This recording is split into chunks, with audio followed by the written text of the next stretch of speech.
Good evening, good afternoon, good morning, good whatever it is. I'm completely distracted. There's a tiny little spider crawling right down my webcam. Sorry about that. Um, and welcome once again to No Nerd Caliber, the show in which we talk to you people out there about what our favorite things are in a particular topic. Um,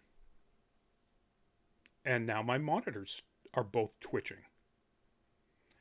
Not like physically, like the screen is doing weird things.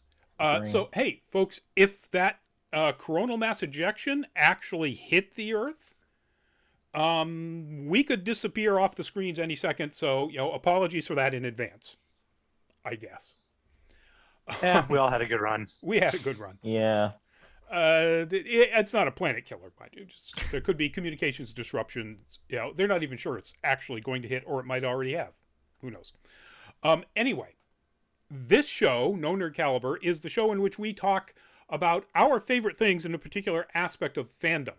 We usually try to get it to tie into an upcoming show. And this Thursday's Full Fat Spoiler Chat is going to be a look at Marvel's What If series. So this is our favorite alternate realities, Elseworlds, What Ifs, worlds within a given alternate reality series. And I'm Rodney Brown. I'm the editor-in-chief of Nerd Caliber, first-person shooter on Facebook as a cosplay photographer, Burley_adopter on Twitter, a couple of other places doing some other things. Joining me tonight is, let's see, I think we're going to go counterclockwise just because of the stylish, rakish hat. Byron, if you would.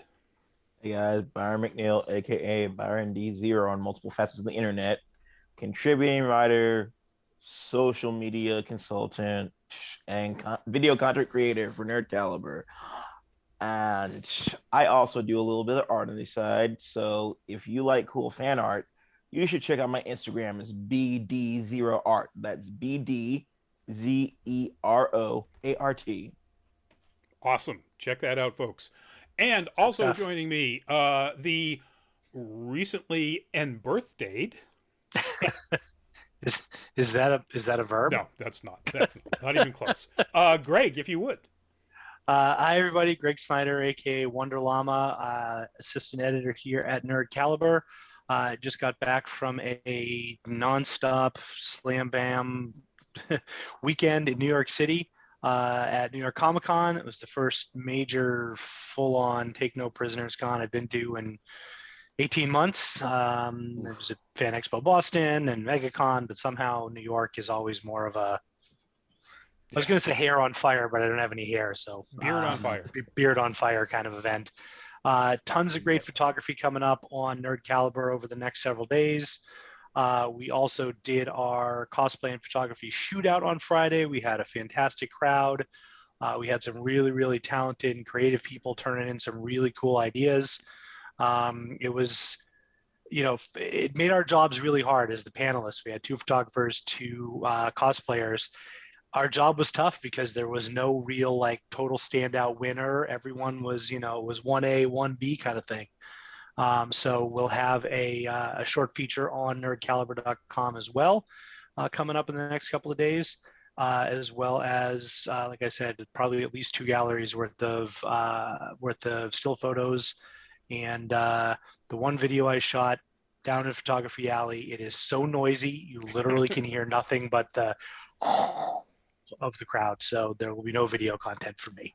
And we probably will have some videos because we did have 2 people there, Chocobobot and Danny Darling, doing short videos that will both wind up on our TikTok if they haven't started already, but also could wind up as compilation videos. So there will be videos on YouTube, probably. And Danny, wow. Did you see her costume? I did not. Let's talk about that at some other point. So, okay. Anyway, and welcome to the chat, Hebert Galagos. I believe you've been on before, so welcome back. Like I said, we are talking about alternate worlds, Elseworlds, what ifs. There are some restrictions to this. It has to be an alternate world, not just like a different world, because that would literally encompass anything in fiction. Yeah. So it has to be something that's an alternate to an existing franchise. I also generally wouldn't accept a reboot. Like Battlestar Galactica's newer version is not an alternate world version of Battlestar Galactica, it's a reboot. But there's some flexibility there depending upon, like if there's other content in that same universe running in a different media, then sure. So, with those descriptions, disclaimers, Byron will do, like we have done in the past, we've got multiple people on the show, we'll go alphabetical. And Byron, what is your number 3 choice? My number 3 is an alternate retelling of a modern anime classic, Tenchi Muyo. This one is called Tenchi Universe. I'd say it's a much more streamlined and simplified telling of the Ryo-Oki storyline. You have Tenchi Misaki, he's still of outer space royalty lineage, and it's still a harem story, but there are subtle changes. Like, for example, Ayaka and the others are not related by blood. They just happen to be from different houses in the Jirai royalty. And there are there's one new addition to the cast which I consider my best girl for the entire series, who is Kione, which is Mihoshi's partner. I generally like Kione better because like she's probably the most sensible of the entire harem, although she doesn't seem to show any particular romantic interest. So I'm just like, cool, I can have her as my waifu. Sorry, go ahead. No, so the reason I put it at number 3 because it's it's one of those ones that sticks out to me as far as like alternate retellings and alternate realities, but it's retreading a lot of the same territory.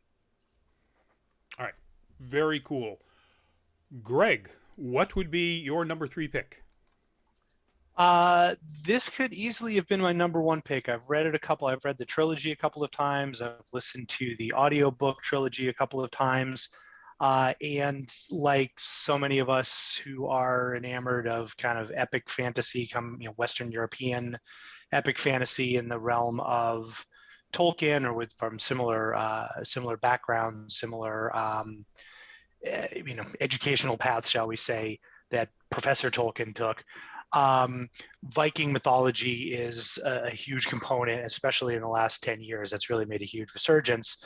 And this was one of the first series that I ever read that really fictionalized it in a way that was approachable. It wasn't just kind of, the Eddic poems are brilliant, but they're kind of difficult to read. So this is a series. I'm going to call the whole series The Hammer and the Cross by Harry Harrison and John Holm. Because it basically follows a single character through 3 books, basically from birth to, well, no spoilers. That's what happens to him in the end. But basically, it's an alternative history set in 9th century England. It starts with one of the most famous, probably largely true, but mythologized history, or a bit of history in English lore. Sigurd Snake Eye washes up, his longboat gets washed on shore during a Viking raid. He gets thrown into the snake pit where he's basically murdered by snakes, and his sons vow vengeance. Well known through a lot of different stories. Anyway, the series itself focuses on a Viking bastard named Chef, who may have Norse god blood in him. He's basically MacGyver in 9th century England, to say the least. He invents better ways to make crossbows. He figures out algebra in a point where the concept of the zero was literally unknown. It's fascinating. It's a great story. It moves right along. A lot of it's fairly preposterous, but it's epic fantasy. So, but it is also a fairly fascinating story of how late era Viking, pagan Viking religion smacked headlong into the real expansion of Christianity throughout the Celtic parts of England, the what do you call it, the Norman parts of England, all of Western Europe, the Holy Roman Empire. And the alternative part about it is really that, the Viking side didn't get its butt handed to it quite so thoroughly by the Christianity. And their pagan religion survived a lot more intact and had a lot bigger impact on world history. So if you haven't read it, I highly recommend it. It's fascinating. It's a breezy read. It's definitely very, you've probably played a video game that's very much along the same lines as this at some point.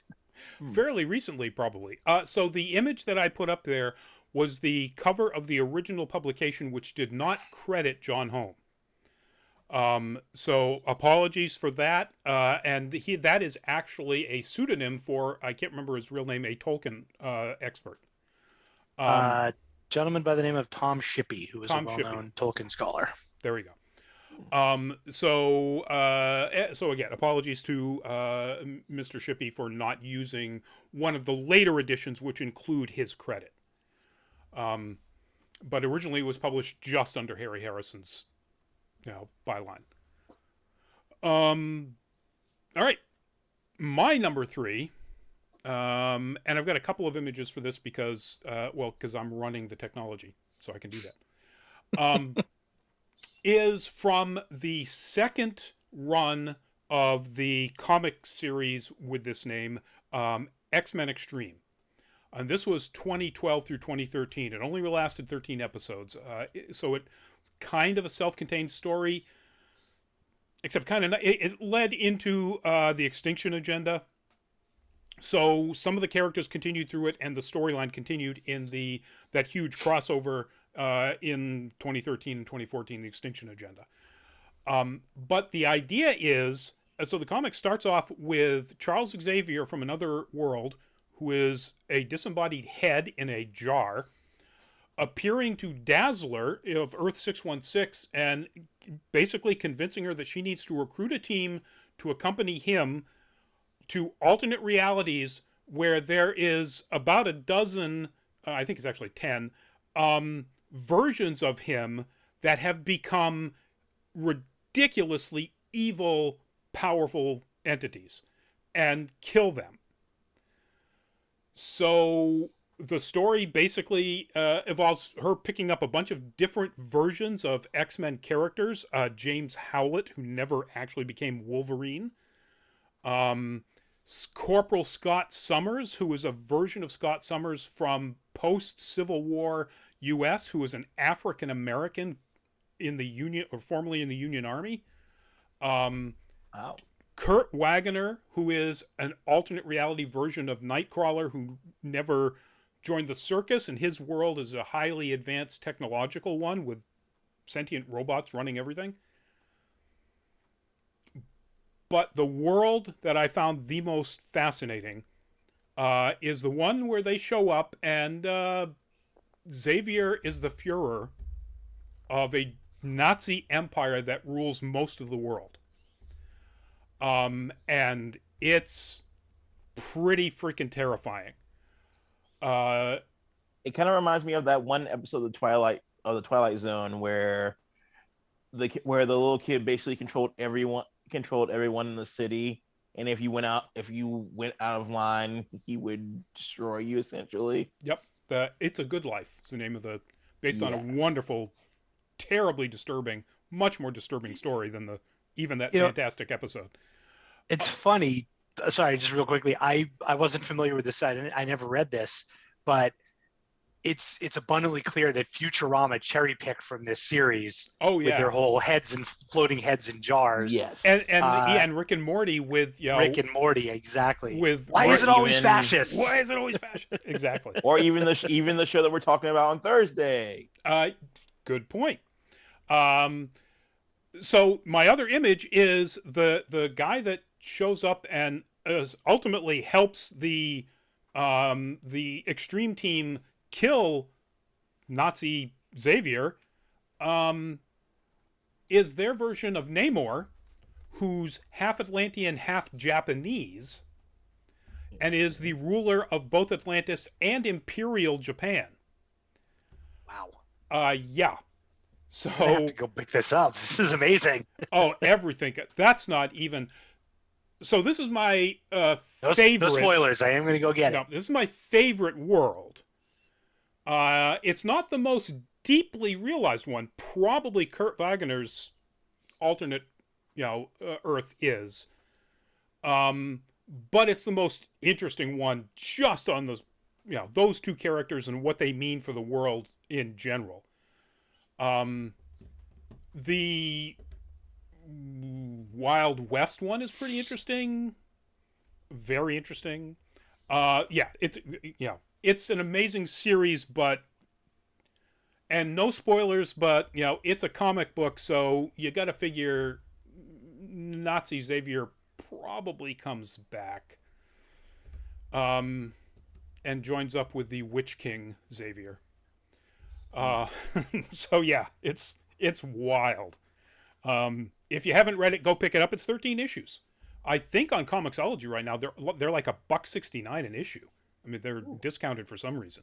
Do they have the internet? To the internet. Do they have an entire? If they have an entire like omnibus, I would totally. They do. They do. It's. I don't know how much it costs the collection, because I have all of these in my Comixology, so I just went back and oh yeah, that and there's that. Refreshed my memory by reading a bunch of them. Anyway, so that's my number 3. Volume 2 of X-Men Extreme, particularly the Xavier Nazi universe. All right, Byron, your number 2. My number. Okay. Yeah. Sorry. My number 2 is pretty fascinating. I'm leaning strictly towards the movie version of this because I've never read the comic, but Gotham by Gaslight. And I'll say I picked images from both because I didn't know for sure which one you were going to do. So there we go. Yeah. I got the right one.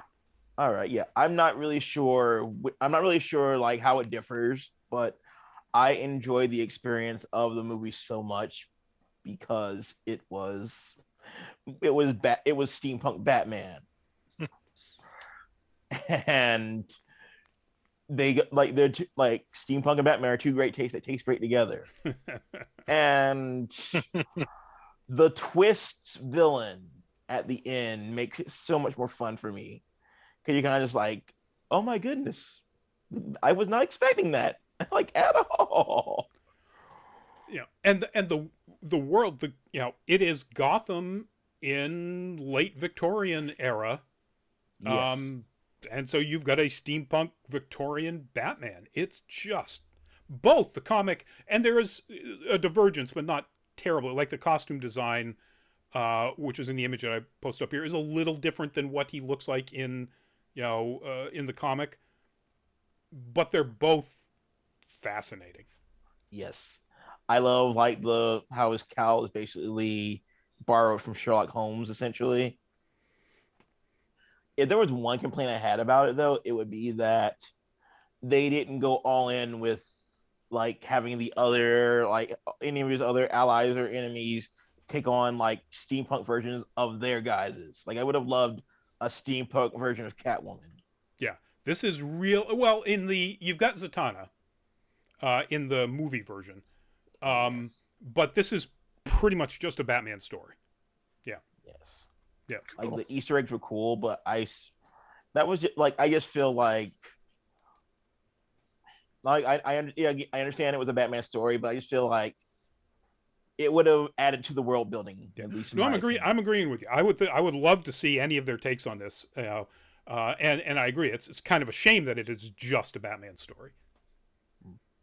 if I'll make if I can make a brief side recommendation, I recommend Green Lantern's Evil's Might, because while it's not exactly in the same universe, they have a similar aesthetic.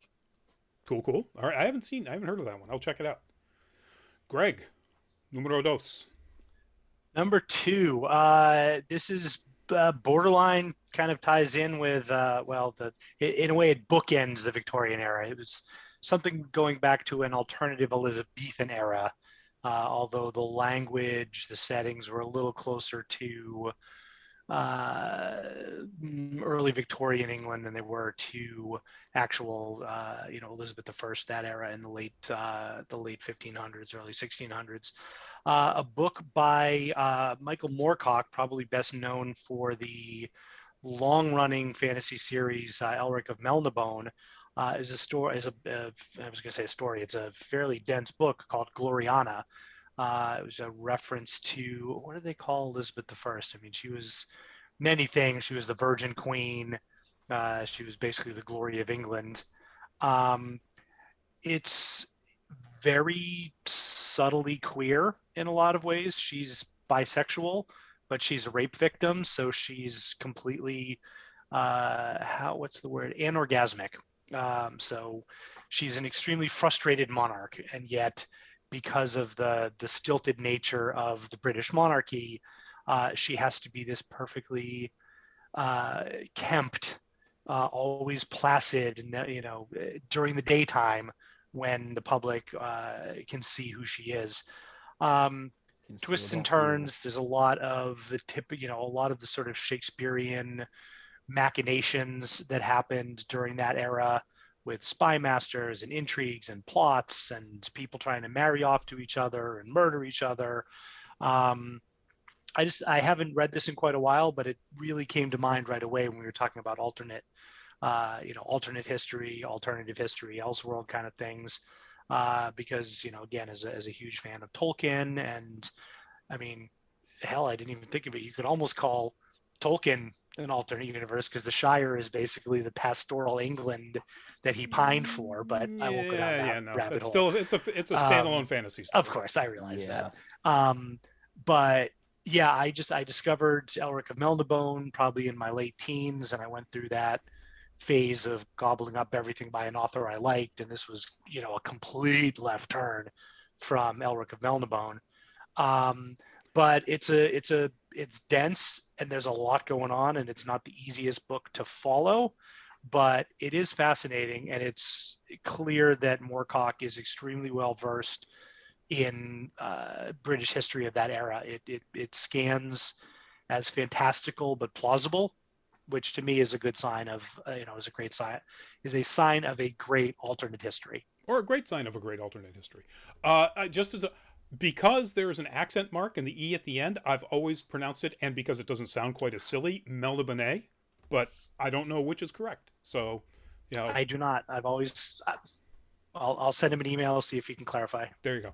And I have to say, it's not a surprise that Moorcock is in this. Elric is part of the Eternal Champion cycle, which is about all of his characters practically being tied together as alternate reality versions of themselves.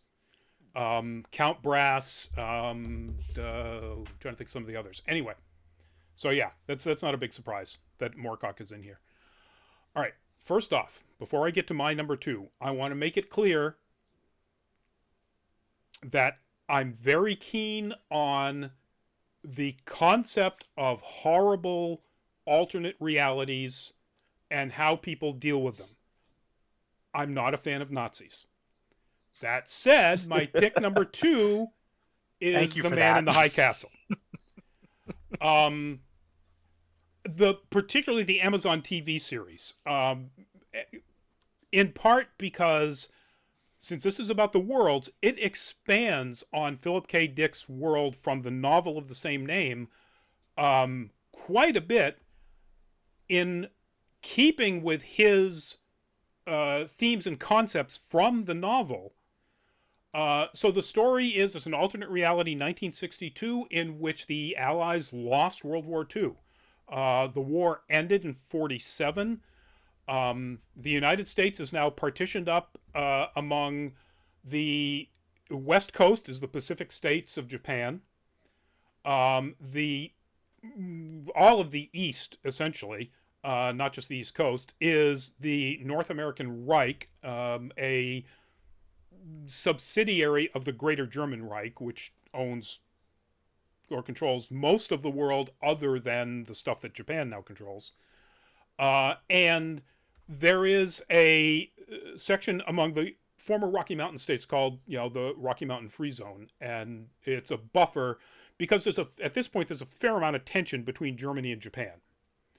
So there are apparently buffers between both of their control areas. The Ural Mountains is similar.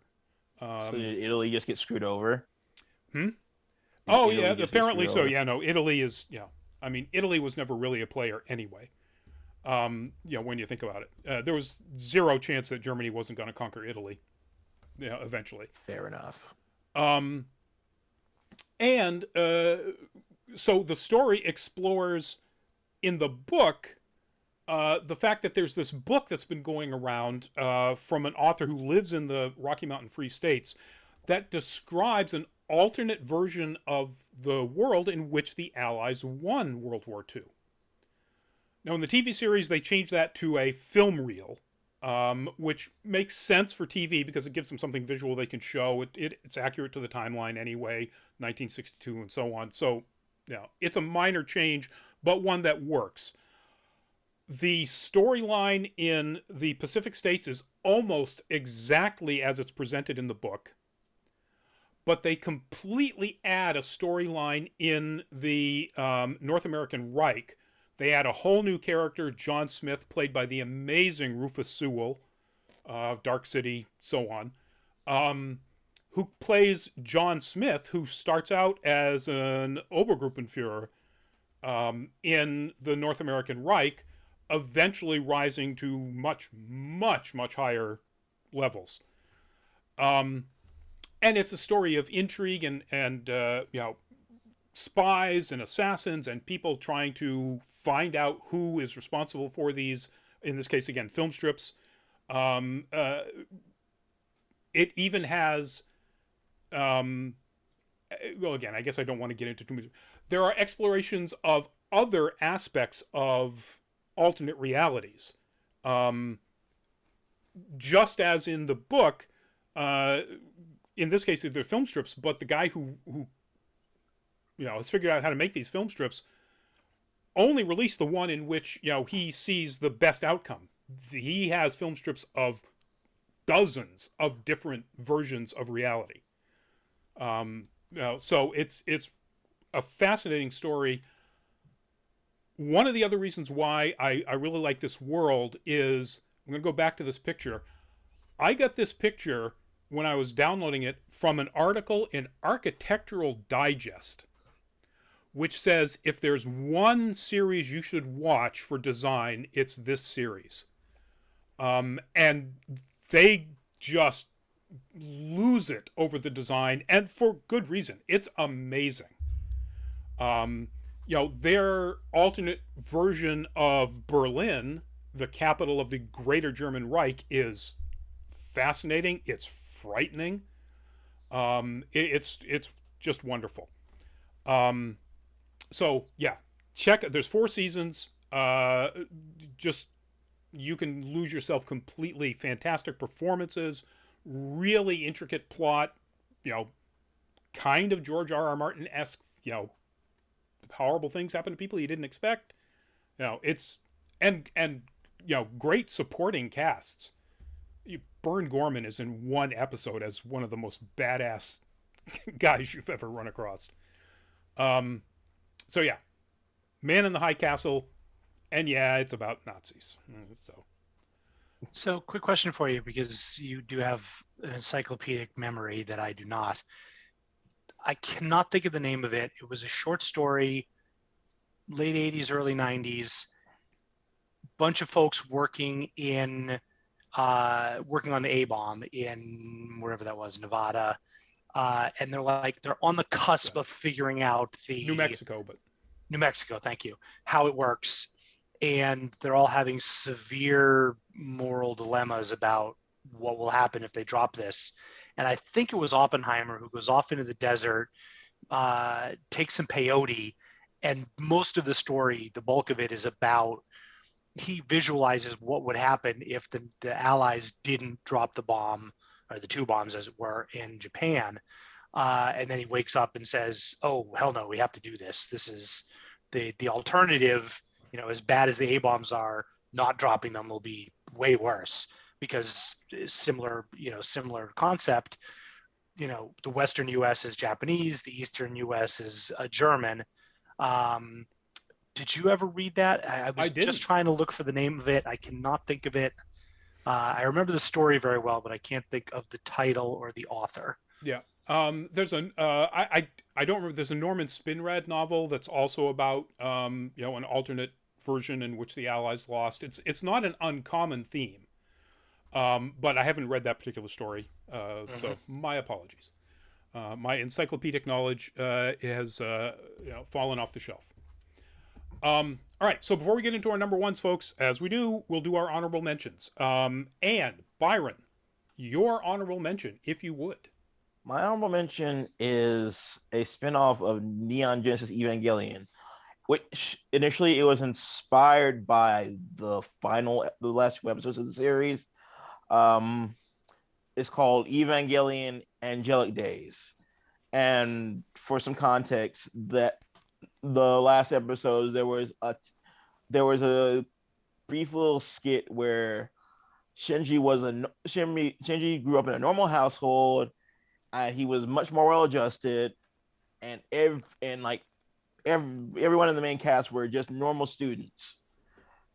And even Gendo seemed much more well adjusted by comparison. In the manga, it expands on it with having them fighting like much more humanoid-sized angels using weapons that are manifested by various aspects of their psyche and their personality. I haven't finished the series, but it's definitely worth a read if you like Ava and you're interested in seeing other creators' interpretations of the storyline. Yeah, so this isn't actually written by Anno.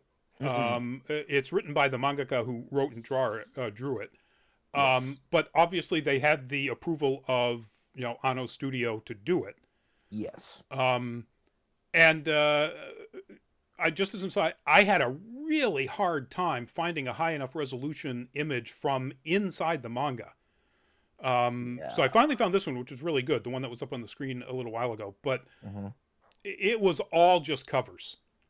So it's apparently basically it's not that well known, I guess, because otherwise there'd be images all over the place. So yeah, it's one of those stories that stuck out with me because I thought it was interesting seeing someone else's take on Shinji Ikari and his world. Yeah, and seeing one that doesn't, want you or make you want to go get some arsenic. Just, chug it right down. All right, Greg, your honorable mention.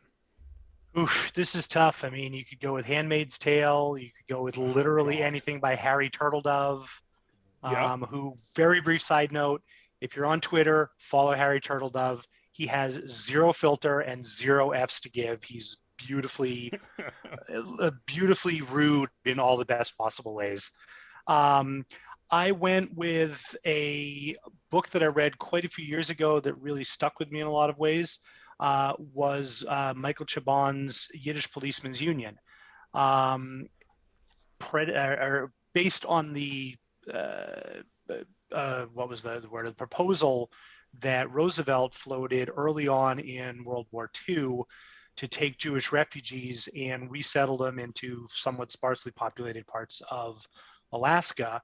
Never actually happened, obviously, but he kind of took that concept and ran with a fairly fascinating book about a significant, Sitka, Alaska, a significant chunk of that part of Alaska being heavily populated by Eastern European and German and Polish Jews. fascinating world building. There's some really interesting stuff about the local native tribes kind of butting up against the Jewish immigrants, while at the same time, huge amount of cultural cross mingling, marrying each other, etc. But the book itself is actually a murder mystery. It's just the world that it's set in is what I just described.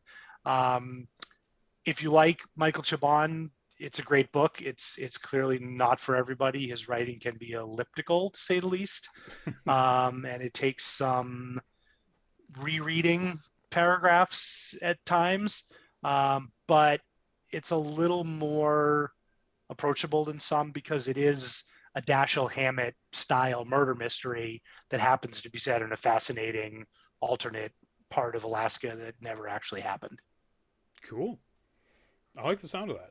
I like funky. that idea where somebody takes like one thing that just might have been changed and then builds an entire structure around it. You know, it's not massive like Man in the High Castle, where it's like, oh, well, World War II changed. You know, it's just this one suggestion. That's very cool. I think in ways that makes it more plausible. There's just it's small enough scale and scope and stakes that you can buy it. It's plausible. Yeah. Whereas, you know, any of the various stories about Germany winning World War II and similar stuff, that's such a massive. I mean, that's Galactus, you know, meets Darkseid and they take over the world together level stuff. God, let's hope not. Along those lines, I can't remember the name of it. It's something like Einstein's Bridge. There's a novel about, it's an alternate reality in which the proposed and almost actually started massive super collider that was supposed to happen in Texas actually got built, which would be way bigger and more powerful than even the Large Hadron Collider in CERN right now. And it creates energy powerful enough that it catches the attention of aliens. And it's just a wonderful alternate reality where the change was just something that happened a couple of decades ago. But it, you know, explores what the possibility of that change might have been to the entire world. And it's really interesting. So that could have been my, you know, honorable mention, or so many other things, as everybody has said so far. Mine is actually, and we picked these independently, mine is Hammer and the Cross, which Greg has already talked in depth about. So I don't have to go into great detail. I will just say that one of the things that I found the most fascinating about it was the conflict between Norse religion and Christianity as it was portrayed in, you know, in this book set in this time, you know, the 10th century, you know, the 900s AD.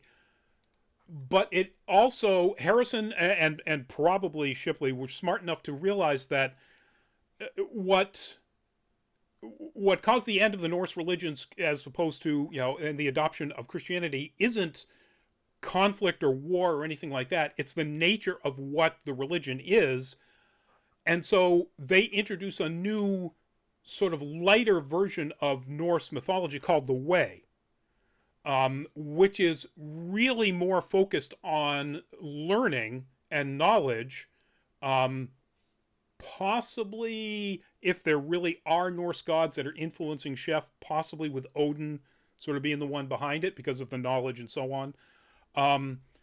And that's really the only thing that could stand up to the sort of mystery cult, you know, allure of Christianity.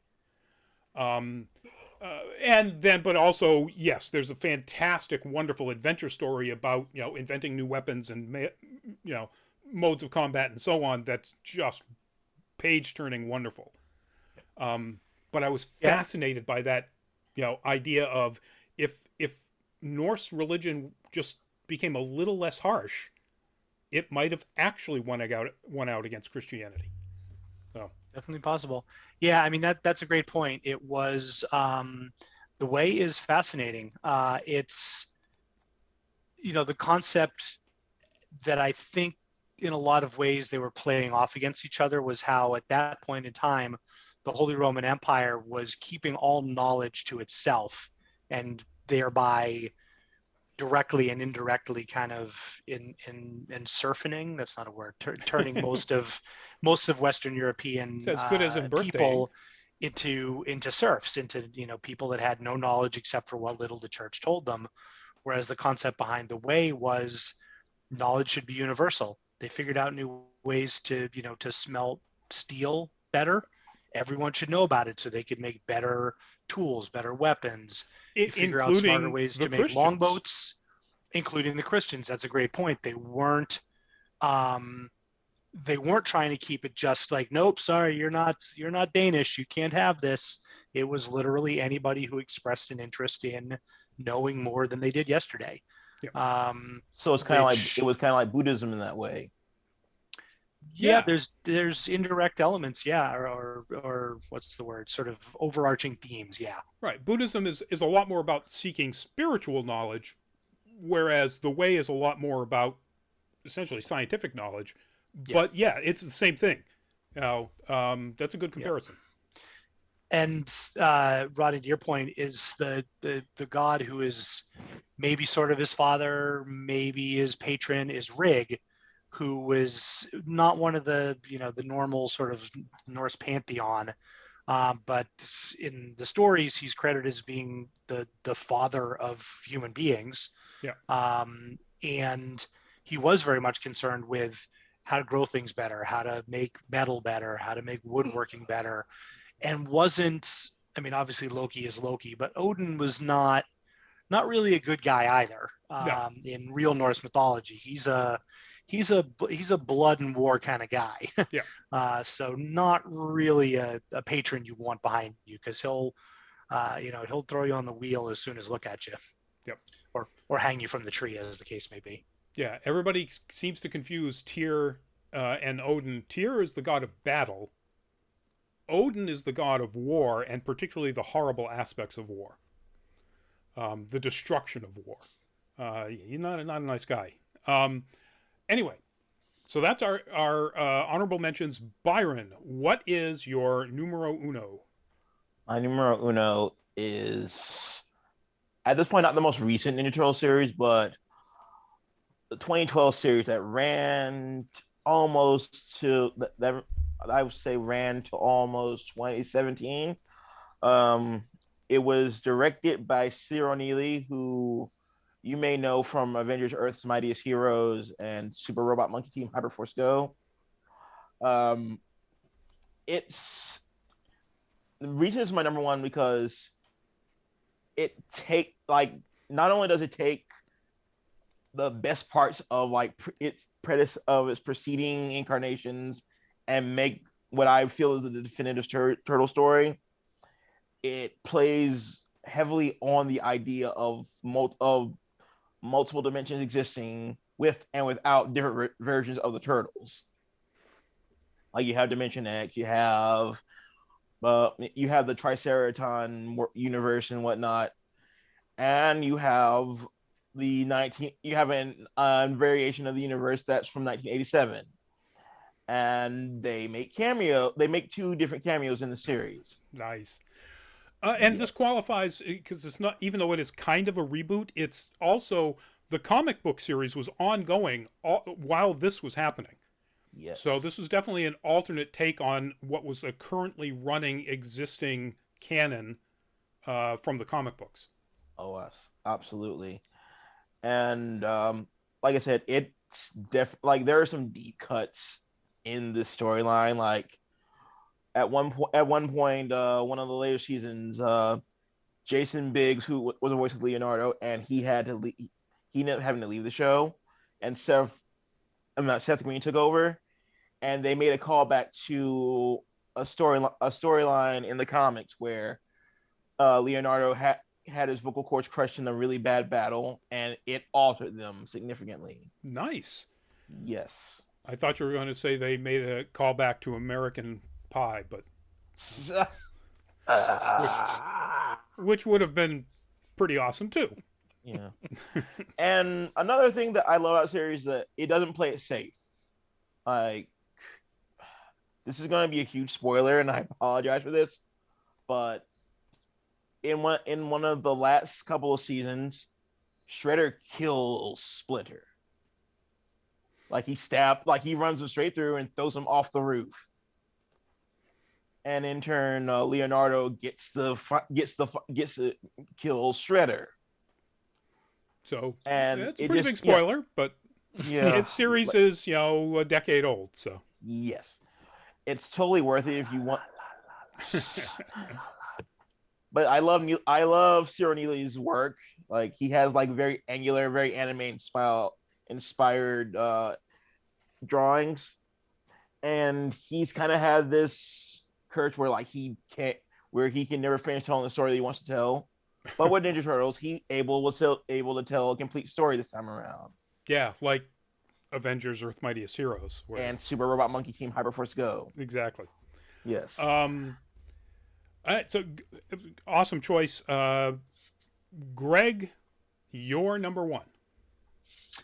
My number one is something that I'm not sure how many people who are fans of this author will have read. If you haven't, it's one of the few you don't need to read 49 other books to get the continuity together.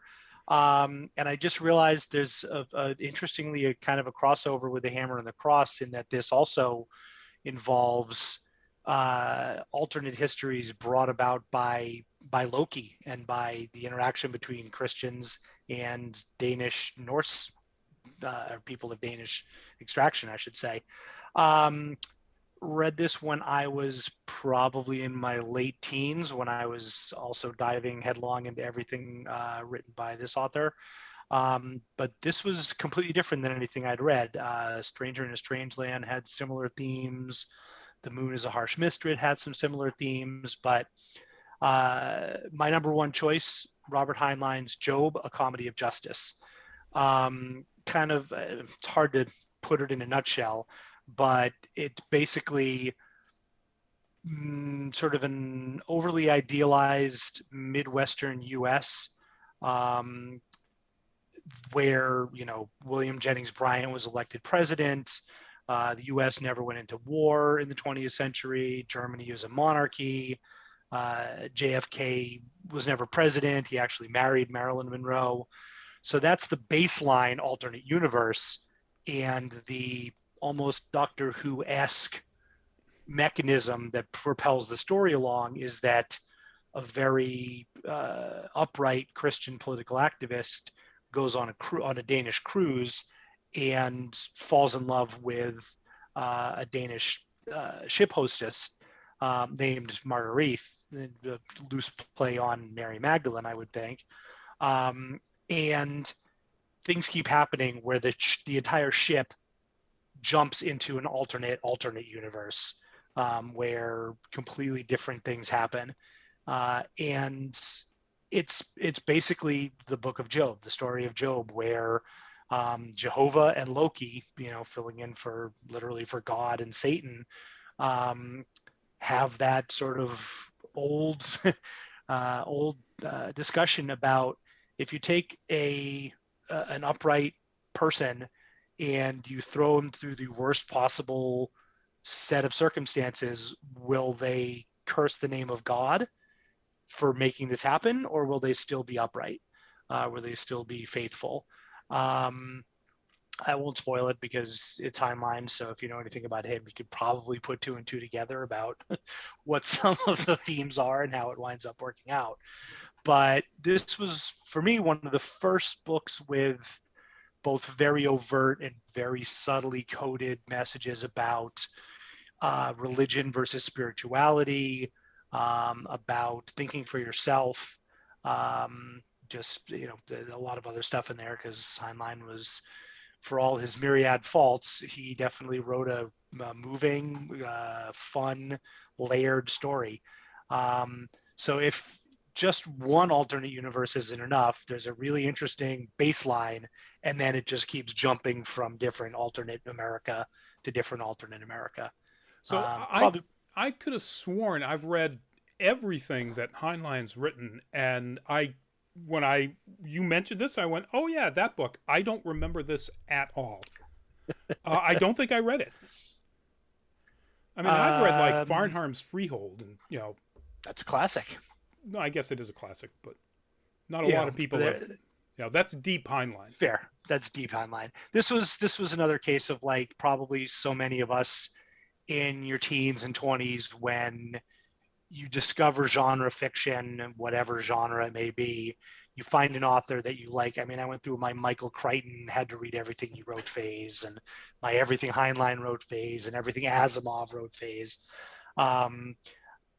This was still one of my favorites. It's fairly, well, I was going to say it's pretty rereadable, but it's been 15 plus years since I've read it, and it'd be interesting to see how it holds up to my memory at this point. Because I have gone back and, a couple of years ago, I read Stranger in a Strange Land, which I would have said is one of my favorites and most formative.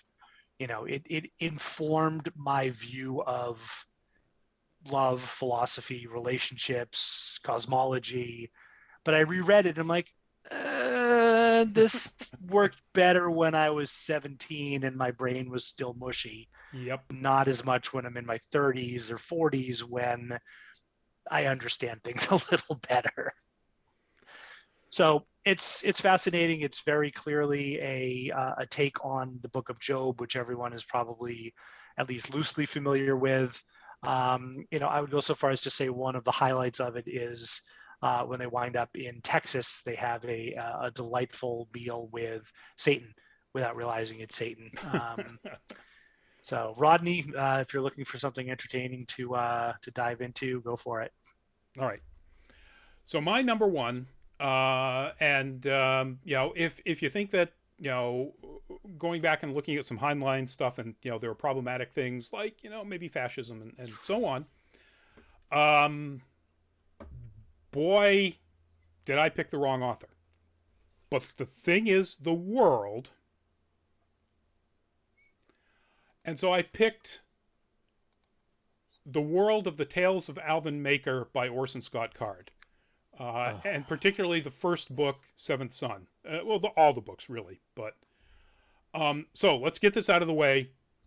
Orson Scott Card is an incredibly problematic human being. No question about that.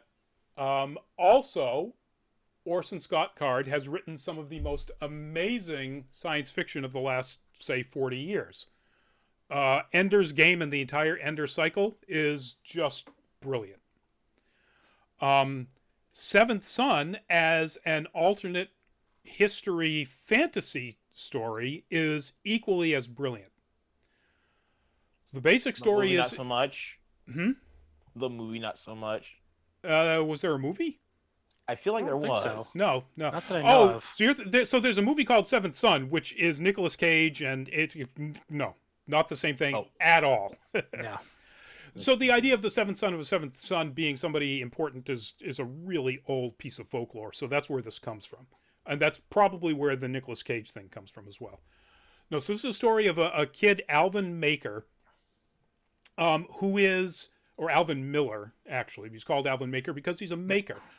The alternate world that they're in is a frontier, very, very early 19th century, so like 1810-ish, frontier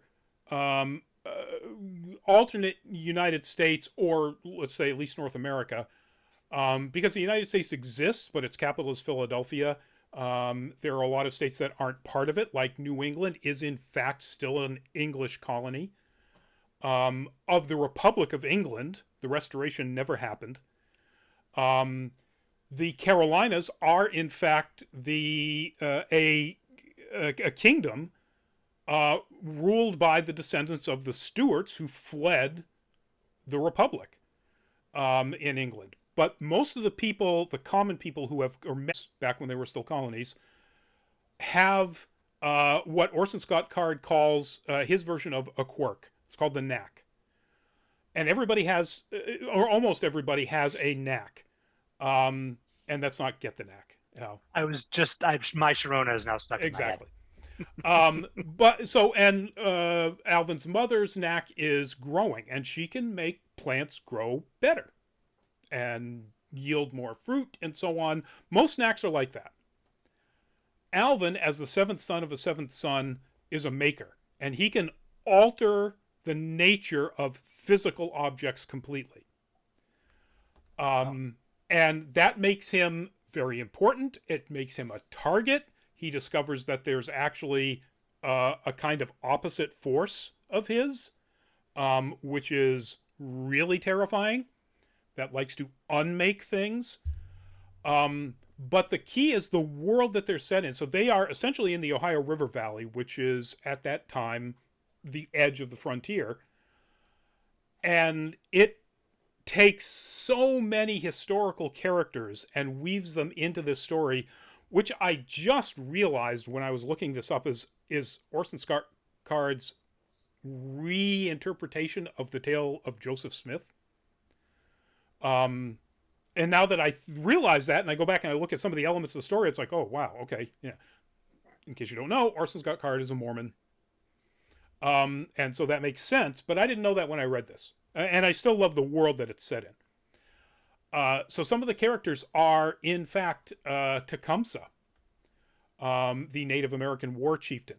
And the Native Americans play a huge role. The second book is called Red Prophet, and it's as much about Tecumseh as it is about Alvin. The other characters that are just absolutely fascinating in this are William Blake is a wandering storyteller and artist traveling the frontier. He calls himself Tail Swapper, and it's only like pretty far along that you realize it's actually William Blake. Of course, William Henry Harrison, Andrew Jackson, Lieutenant Napoleon Bonaparte, a lieutenant in the French Navy who is stationed in one of the ports, I think it's Quebec actually, but one of the ports in the French-controlled Canada, or what might become Canada. Daniel Webster, John Adams, Abraham Lincoln. These are all characters in this at their age that they would be in about 1810. It's just wonderful, this world of people who have, these special gifts and what that means to this alternate version of post-colonial sort of North America.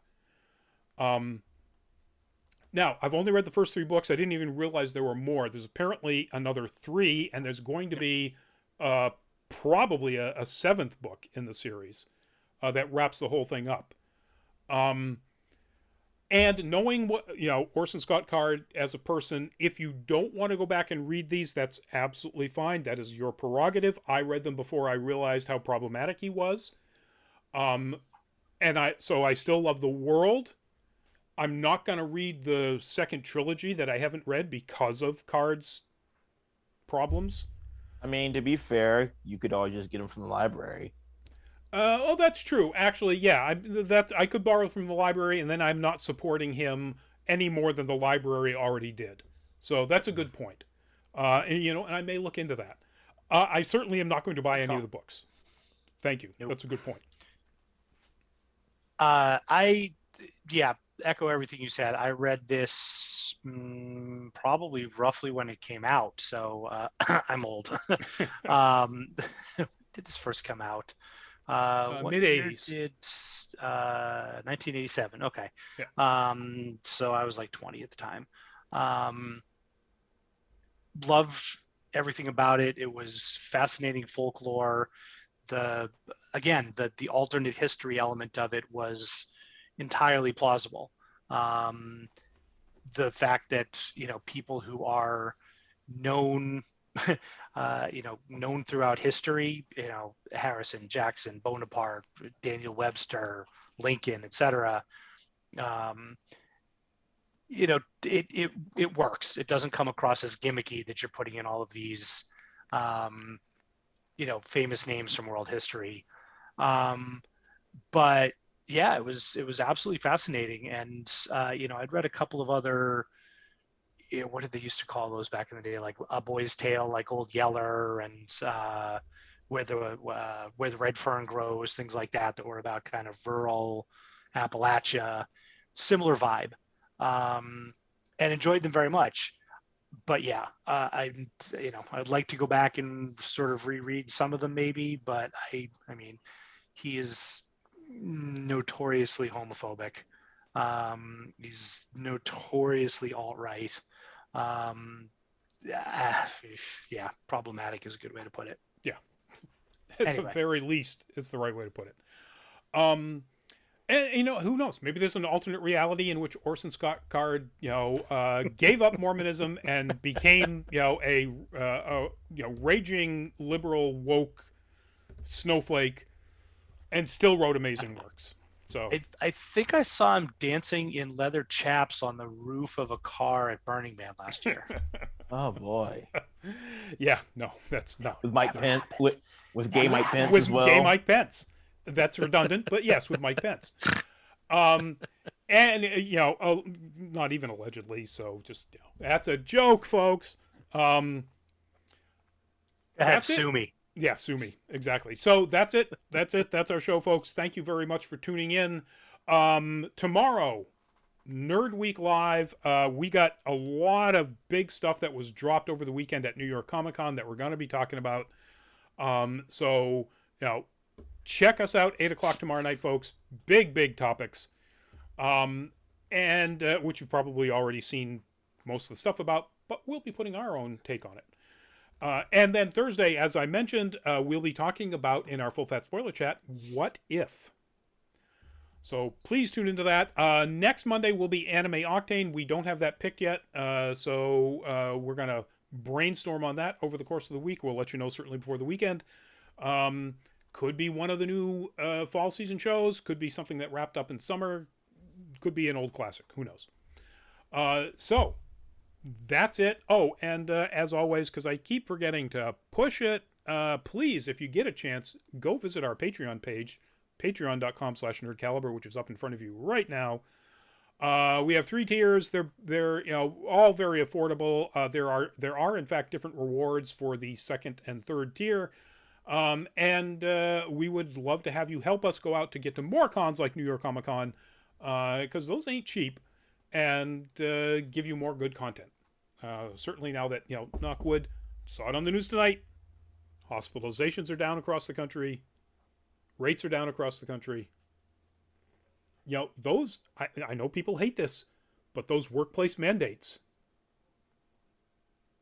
people are getting shots because they don't have jobs if they don't. So, yep. Thank I you. don't like the idea any more than anyone else does, but at this point, people need to get vaccinated. Yep. And if it's your choice, great, stay home. Yep, exactly.